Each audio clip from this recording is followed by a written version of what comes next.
Hello everyone, कैसे हो आप सारे। आई होप कि आप सारे अच्छे होंगे। पर आज का जो टॉपिक आपने थंबनेल में तो देख ही लिया होगा, बट ब्रीफली मैं आपको बता दूं पहले कि इस वीडियो में हम क्या क्या डिस्कस करने वाले हैं। तो ये वीडियो जो है वो जूनियर के जो डाउट आ रहे थे कि भैया जो एमकेट का एग्जाम हमें कॉलेज वालों ने बोला हुआ है, उसके बेस पे जो सेक्शंस चेंज होती हैं उसके बारे में क्या प्रोसेस है। तो उसके बारे में तो मैं बताऊंगा ही बताऊंगा। बाकी मैं बता देता हूँ कि जो अभी फर्स्ट ईयर है उनके लिए जो मतलब आपको जो सेक्शंस मिलेंगी वो किस बेस पे मिलेंगी, और जो आपको रोल नंबर रहते हैं वो किस बेस पे रहते हैं।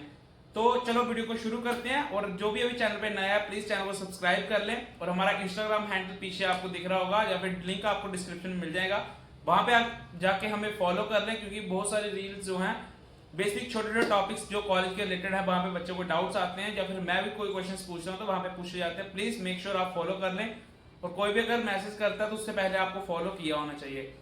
तो मेन टॉपिक में बात करते हैं कि सबसे पहले हम बात करेंगे कि रोल नंबर जो है, अभी बच्चों को किसी को भी यूनिवर्सिटी का रोल नंबर नहीं मिला। इवन आपको जो फर्स्ट ईयर वाला वो कॉलेज ही अलॉट करेगा रोल नंबर। अभी आपका एडमिशन नंबर के अकॉर्डिंग चल रहा होगा। पहला पॉइंट है, जो आपके रोल नंबर असाइंड होते हैं वो सेक्शन में वो आपके होते हैं अल्फाबेटिकली।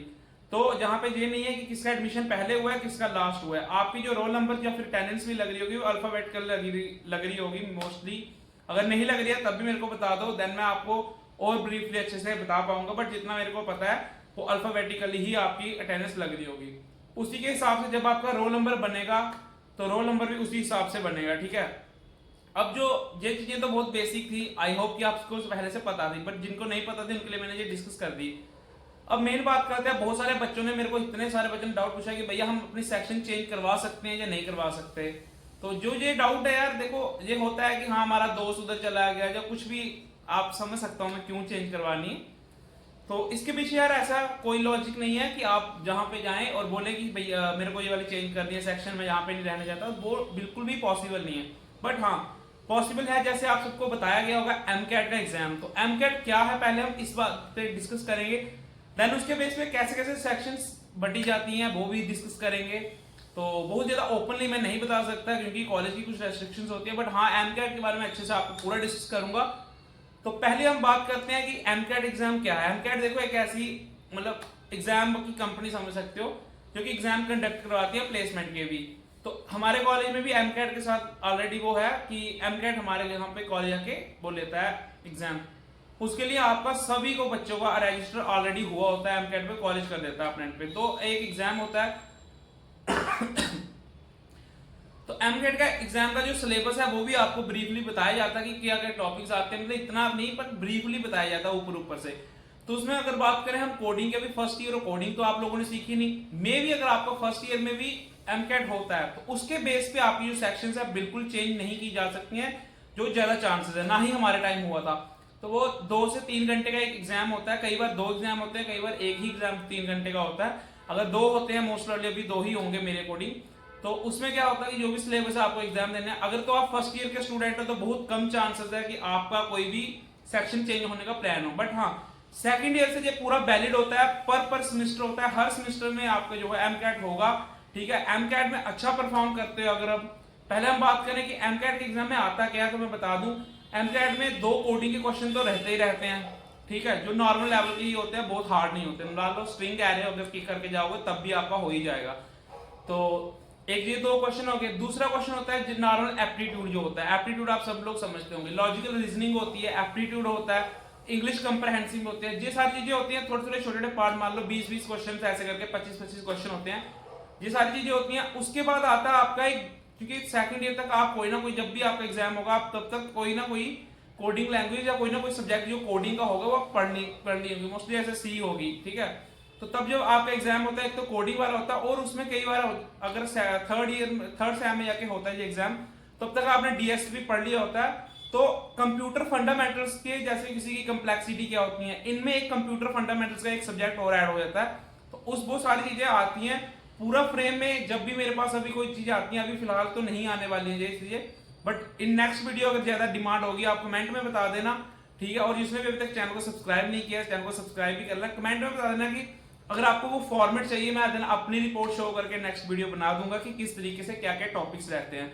बट ये ओवरव्यू दे रहा हूँ इस वीडियो में क्योंकि बहुत सारे बच्चों का डाउट था। तो अब बात करते हैं कि एमकेट के बेस पे जो सेक्शन चेंज होती है वो कैसे होती है, जो कि बहुत ज्यादा इंपॉर्टेंट क्वेश्चन था, लड़के ने पूछा भी था स्टार्टिंग में भी मैंने बताया, अभी मैं बता रहा हूँ। तो देखो जैसी बात है कि पहले जो आप नॉर्मल एप्टीट्यूड हो गया या फिर कंप्यूटर फंडामेंटल्स के जो 4 सेक्शंस रहते हैं, अगर आप उसे अच्छे से कर देते हो, ठीक है, और जब आप कोडिंग करने जाते हो, कोडिंग के 2 क्वेश्चन है, दोनों के दोनों कर देते हो। तो अगर मान लो आपके आई थिंक सीएसई वालों की अभी सेक्शंस बहुत ज्यादा होंगी, मान लो आपकी सेक्शन है 12, तो जो टॉप 4 सेक्शंस होंगी उनके अच्छे मार्क्स होंगे, जो कि 2-2 कोडिंग वाले भी करके आए होंगे, ठीक है, 2 कोडिंग के क्वेश्चन, और पीछे वाले जो बैन मैंने बताया आपको वो भी अच्छे से किया होगा। जिन बच्चों का ये होगा तो वो टॉप वाली 4 सेक्शंस में आ जाएंगे अब, ठीक है। किसी ने अगर मान लो एक कोडिंग का क्वेश्चन कर रखा है और बेसिक सा वो भी कर रखा है, तो वो मीडियम लेवल पे ऑब्वियसली आपको भी पता है कि इस तरह, तो वो मोस्टली जो है वो बीच वाली सेक्शंस में आ जाएगा। अब पर्टिकुलरली आप अपने हिसाब से सेक्शन डिसाइड नहीं कर पाते हो, और हाँ कर भी पाते हो अगर आपकी सिर्फ जैसे सीएससी डीएस है या सीएससी ए, मतलब अगर उसमें मान लो 4 सेक्शन है तो आप आराम से कर सकते हो इस लेवल को, मतलब आप पूरा वो कर सकते हो एक तरीके से कि इतना मैं करूंगा तो इस लेवल तक मैं आ जाऊंगा तो मेरा ये वाला सेक्शन मिल जाएगा। तो इस तरीके से आप पूरी सेक्शन, अगर आप मानो बिल्कुल ही कोई एग्जाम छोड़ देते हो, उसका मे भी कोई ना कोई तो लॉस हो भी सकता है, बट अगर छोड़ ही दोगे तो आप सीधा मतलब लास्ट वाले सेक्शन में ही जाओगे।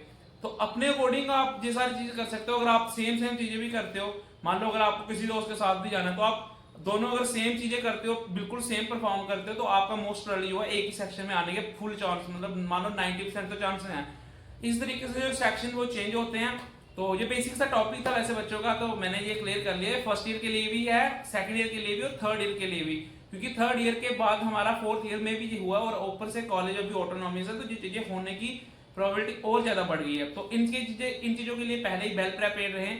तो अगर आपको बहुत अच्छी सेक्शन में ही जाना है तो उस चीजों की लिए आप वेल प्रिपेयर्ड रहें। अगर मीडियम लेवल पे ही रहना है तो आप उस तरीके से रहो, अगर बिल्कुल सी में जाना है, मतलब लास्ट में जाना है, तो आप उस तरीके से रहे।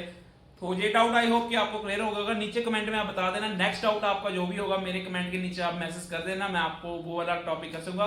और इंस्टाग्राम पे आप फॉलो कर लेना, वहां पे भी मैं डाउट्स पूछता रहता हूँ, देन उस पर वीडियोज आती रहती हैं। तो मेक श्योर आपने ये सब्सक्राइब, लाइक और फॉलो सब कर लिया होगा। और फर्स्ट ईयर के लिए बता दूं, जो आपको कैलकुलेटर लैपटॉप लेने की जितने पे भी टेंशन है, नेक्स्ट वीडियो जो है वो कैलकुलेटर पे मोस्ट प्रोबेबली बनाऊंगा कि कौन सा अलाउड होता है। वैसे मैं अगर अपना बताऊं तो ये बहुत सारे अलाउड होते हैं, बट वहां पे बहुत कैजुअल लिख रखा, मतलब कैजुअल लिख रखा होता है, बट बहुत सारे अलाउड होते हैं। वो सारी डिटेल में भी नेक्स्ट वीडियो आने वाली है। तो मेक श्योर अपने दोस्तों तक ये वीडियो शेयर कर दें और अपना डाउट सारा क्लियर रखें। थैंक यू, मिलते हैं न्यू वीडियो में।